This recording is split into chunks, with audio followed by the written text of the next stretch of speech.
各位同修，大家晚安，大家好，欢迎来参加今天的线上读书会。上集有讲到上人在以佛字去解释某一位志工分享时说的走火入魔，就是走出火宅，深入人群，磨练心智啊。我们一般人可能也有一些机智了但是呢，要转到这么漂亮，老实讲这个真的不简单的，不是普通人做得到的。2012年的10月底美国东部发生山迪风灾那时候很大的事情。那慈济看灾后呢，立即现场发放现值卡跟现金让他们自己可以去买嘛。那发放结束以后呢，一位参与这个发放活动的协调的志工协调了他回来台湾，在上人面前呢，与众分享他此行勘灾赈灾的心得。他说这次我们在包含纽约这个大都会的沿海地区发放现金给一向以来自视甚高的美国白人。美国白人就会比较就美国人会比较觉得高人一等的这种气焰嘛。而且我们还发了1万多户发放过后呢，我有一种扬眉吐气的感觉。这位志工这样子讲，他讲完之后呢，上人马上接着说：不要这么高傲，不要说扬眉吐气，要说与有荣焉。上人虽然没有学很多的华语，可是他用华语用的比我们有智慧，用的比我们更恰当。你不要讲扬眉吐气，好像终于吐一口气，好像过去是很闷的意思的。对，你要说与有荣焉，我很荣幸参加这样的一个发放说话要向上人学习真的。清朝末期呢，曾国藩各位应该知道这号人物他是清朝末代的一个清官很好的官但是他的个性就是什么，很爱仗义直言很打抱不平的意思他有话直说，直言直语。因为这样子呢，他树敌很多虽然他是好官可是呢，跟人家没办法结好缘这样的让他尝尽了很多的辛酸，吃了很多的苦头好官做得很辛苦，主要原因就是那一张嘴巴的问题。后来曾国藩呢，他自我反省，还好他可以自我反省，他自我检讨，为什么我一个这么好的官，这么努力在为国家做事，但是大家却对我没有好感呢？他检讨自己后来他终于醒悟了，他发现自己讲话太多，而造成言多必失，伤人太多了。所以呢，自我反省之后呢，马上开始学习了。学习什么？戒多言，戒律的戒戒多言就是刚刚讲的言多必失，少说为妙的意思了。有一句话说了水深不语，人稳不言。这句话也非常的好。什么意思水深不语的意思就是说，水呢不管有多深它不会讲我有多深让人们自己去猜测，自己去测量它的深度这叫水深不语的。人稳不言的意思呢是什么？做事很沉稳的人很可靠的人，他不会说自己如何厉害让人对他产生一种神秘感很有本事的人呢，他不用去讲我多厉害他也不用讲说我做多少事情，我捐了多少钱这个就是佛法里面所讲的三轮体空不着相的意思了。这个不简单，要学习做人经一半让一半。古人说话也是很有道理的做事求一半随一半。什么意思做人很精明是很好，但精明一半就好，一半要学习忍让精一半让一半这意思那做事呢，求好心切或者很用心，这个是很好，但要求人家一半就好，不要要求十全十美学会忍住怒气，面对不满，事事不能太精，做人不要太精，太精呢无路，待人不要太苛，太苛无友，没有朋友了，太苛了懂得退让，方显大气，知道包容，方显大度。这个话都非常的好，值得当我们的座右铭刚刚讲有正念的人才会讲雅言正语，其实正念的本身呢就是智慧，相反的杂念的本身呢就是无明这个我们大家都容易懂嘛。有一位志工呢，他很想跟人家呢这个结好缘那他就去学开车并且买了一辆9人座的车子有活动的时候就可以载大家一起去参加嘛，这个也是跟人家结好缘对，成就别人有一天呢，他把这个车子开到大马路去了，碰到红绿灯停下来，绿灯一亮，他油门一踩，哎呦，引擎熄火了，哇，他就很紧张了，因为他的车子是自动排挡的，他又是新手上路但不知道说，如果这个汽车熄火之后，你要重新打回空档，才有可能再发动引擎嘛，因为他不懂排档还放在低档，当然无法启动嘛。那这个时候呢，刚好后面的跟了一辆大卡车那卡车司机看都绿灯了，你怎么还不走？挡在前面就叭叭叭，喇叭一直吹，一直按。那这个师姐呢，被这个卡车司机吹到越吹呢，喇叭越吹呢，心越急那心越急，越没办法发动车子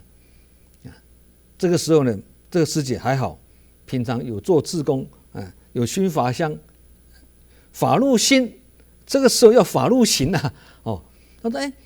平常上人都教我们要乱中生定定中才会生慧有了智慧才能圆融无碍的处理事情还好想到这句话这个时候呢，喇叭还在按还在吹他这个师姐呢不慌不忙，把钥匙呢拔出来，门打开，走到后面卡车司机的旁边他就跟这个司机讲他说：“司机先生，我是新手上路，我的汽车引擎熄火，没办法发动，可不可以拜托你来帮我发动车子，换我来帮你按喇叭？”这个司机一听，帮你发动车子可以可是你在后面按喇叭，我听得很不舒服你听得会很不舒服，那别人听了就很舒服吗？这叫什么己所不欲，勿施于人。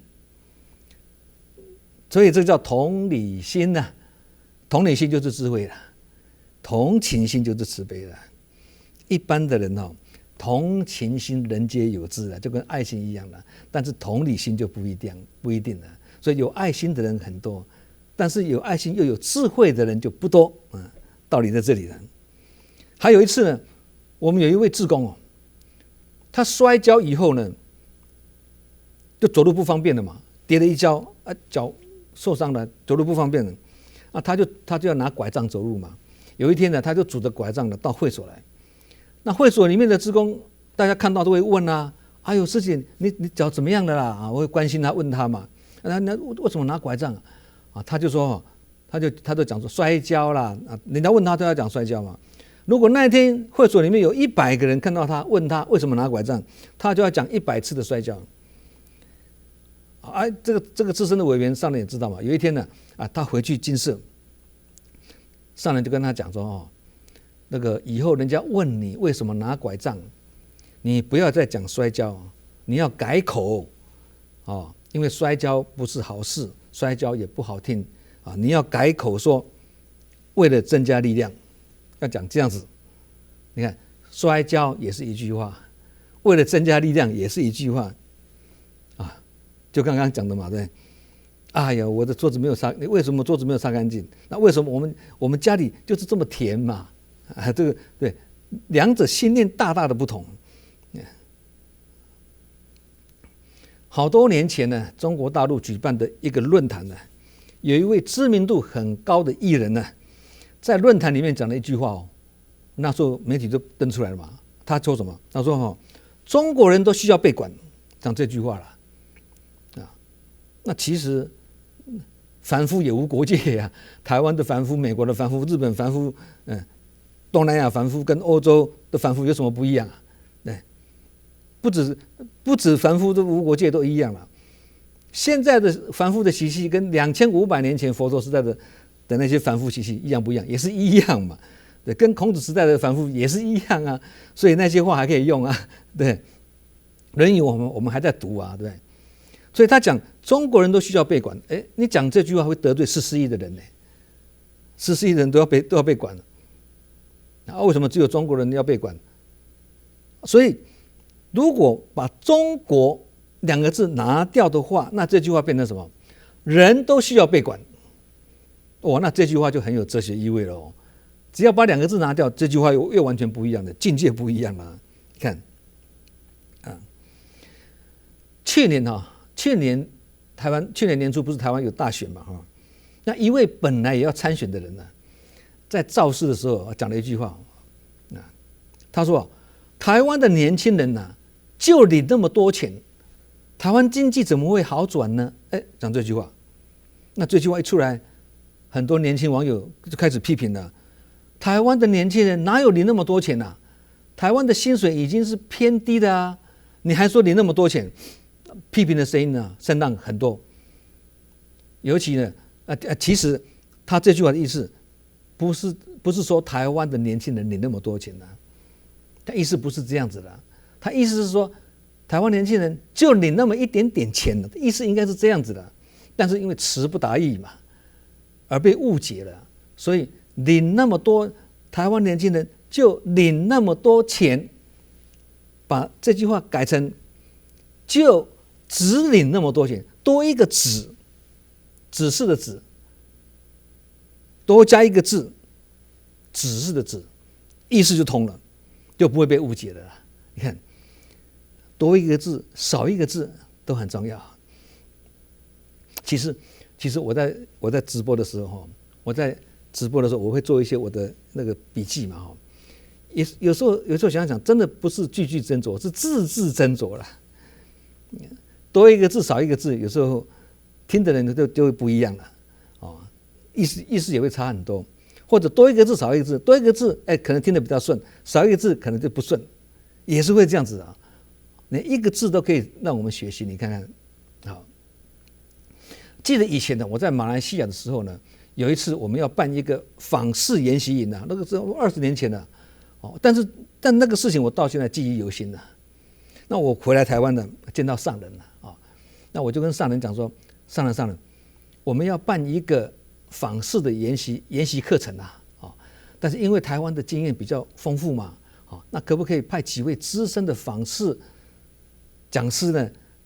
去帮我们上课？上人就回说哎呀，你们马来西亚的访视也是做得很好啊，自己就可以自己讲的啦，不一定要请台湾的讲师啦，要讲这句话然后后面接下来上人又好像面有难色，好像很为难的这种脸色就接着说什么你要了解台湾的委员都很忙讲这句话了我看上人好像有点为难自己也觉得不好意思是因为我这样的要求让上人为难嘛？那我就自以为我就自作聪明了，打圆场我就马上讲说，哎呦上人我不是说一定要这样啦，我是回来顺便随缘争取的我讲这句话，其实我是讲台语的，我不是讲华语。我是讲我这摆回来我加减争取啦，我加减争取的意思，我加减争取，我讲这句话翻成华语就是说我随缘，我就是顺便随缘争取的意思的。上人听我这样一讲马上义正辞严脸色义正辞严，马上跟我讲说不对，不对他讲华语讲台语，他说不对不是这样讲你若是加减争取，我就加减给你啦。意思是说，你如果是随缘顺便争取我就随缘顺便给你了可能顺可能不顺啦然后他说你要尽量争取，我再尽量给你啦。你要尽量争取，我才会尽量给你的。这个时候我不能讲随缘争取我不能讲加减争取，有也好好像说有也好，没有也好了，变成这样子了。那上人要教育我们的是什么？你要有锲而不舍的精神。如果你觉得很需要台湾的讲师，你觉得台湾讲师比较有经验，你就要锲而不舍。你随便就是轻言放弃嘛，我给甘争取，我随缘争取啊，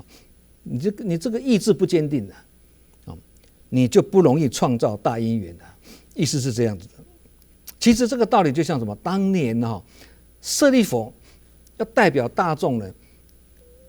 要恭请佛陀开讲《法华经》，连请3次，佛陀连3次拒绝。这个有宣法乡的志工大家都知道嘛。佛陀连讲了3次啊，止，停止的止啦，就说不要讲3次的，请佛陀开讲，请3次，佛陀3次拒绝。但舍利弗没有因为佛陀拒绝他就放弃了，这个我们要跟他学的啊。舍利弗锲而不舍，第4次呢再恭请佛陀看，哎呀，这个这么有心哦，所以舍利弗是发起众嘛，他号召，他发起嘛，哦，第4次佛陀终于开讲了。其实佛陀的本怀是本来就想要开讲《法华经》的，但都来不及的，方便法讲了42年啦。最后7年要讲这个入菩萨道的入人群的这个大法圣呢，但必须有发起众来铺陈、来铺排，来创造因缘呐。上人也说，我们都要感恩当年舍利弗的锲而不舍，才有佛陀开讲《法华经》这个历史的大因缘呐。所以我那时候回来台湾请示上人这件事情，我永生难忘开口请示事情也是要用智慧，处理的不好，有可能会成为历史的罪人呐。其实那时候跟我的心态也是有关的。你意志不坚定你没有锲而不舍，你有也好，没有也好，那变成这样子的。上人要你不可以，你认为要，你就要锲而不舍。古人有一句话呢，讲得很有道理啊。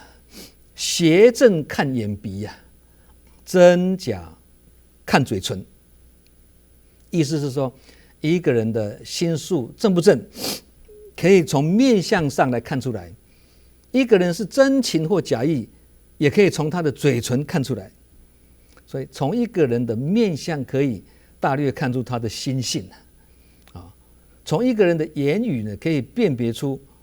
他是小人还是君子。一个人如果经常是轻然若，轻易就给人承诺，不经过大脑的思考，讲话轻率轻佻，那这个人可能信用不会很好了。相反的，讲话是先进后思再语，很谨慎，慎思慎始，谨慎的思考，谨慎的开始的意思的慎重想清楚了，再给人家承诺。这个叫做重然若，这种人的信用一定比较好。赞叹别人呢是好事，有人赞叹法门修得很好，讲出来的话呢都是口吐莲花振奋人心，人家听了也很欢喜这样是很好。但是如果不论好坏对错，不问青红皂白一律赞叹，这样会让人感觉不是真心实意心里刚刚讲的，心里不那么想，嘴巴却那么讲，这样会变成口是心非，就不好了就像孔子说的嘛，巧言令色，鲜于人，就是指这样的人孔子又说，群居终日，言不及义难以哉什么意思每天聚在一起就是东聊西聊，聊那些没有营养的东西。这种人要成长是很困难的。其实老实讲善心杂话跟闲言闲语都是属于妄语闲聊也是一样我们常常很容易没事就闲聊，打电话闲聊喝咖啡闲聊也是一样闲聊只是一种娱乐，一种打发时间的方法。除非我们对闲聊里面的每一句话呢都很用心、很专注、很清楚明白，但是这个很困难做到了。对，因为既然是聊天闲聊，就会聊那些有的没的嘛，就很放松啊，就比较不会约束自己的，爱说什么就说什么，那个叫做闲聊啊。所以该沉默的时候，尽量保持沉默，因为沉默可以避免很多的问题。沉默可以避免言多必失，所以近世有一句话说得很好啊，他说不能机智的问答，也不能适时的保持沉默，那是一种不幸啊。这句话我是牢记在心呐。这句近世语也非常的好，不但不道听途说啊，以讹传讹啊，也不要去人云亦云、盲从附和啊。常常会听到那些负面的讯息而无所适从，或者看到别人的缺点而心生不悦，这是什么原因呢？这个叫做业障，也叫做什么？耳根不清净，眼根不清净，听都是耳闻恶声，眼睛看到这种眼见恶色，看到那些不好的，听到那些不好的，不清净才会看到那些不好的。那为什么有些人呢，他不会听到是是非非或闲言闲语？有些人就很容易听到，嘴巴讲出来都是那些东西，因为他讲的都是他听的嘛。这个跟耳根有没有亲近，事实上是息息相关的。喜欢听是非的人，就会跟喜欢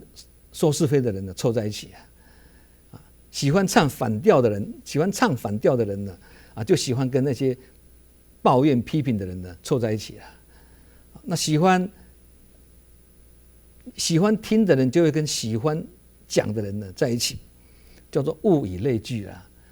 所以要看一个人的属性，很容易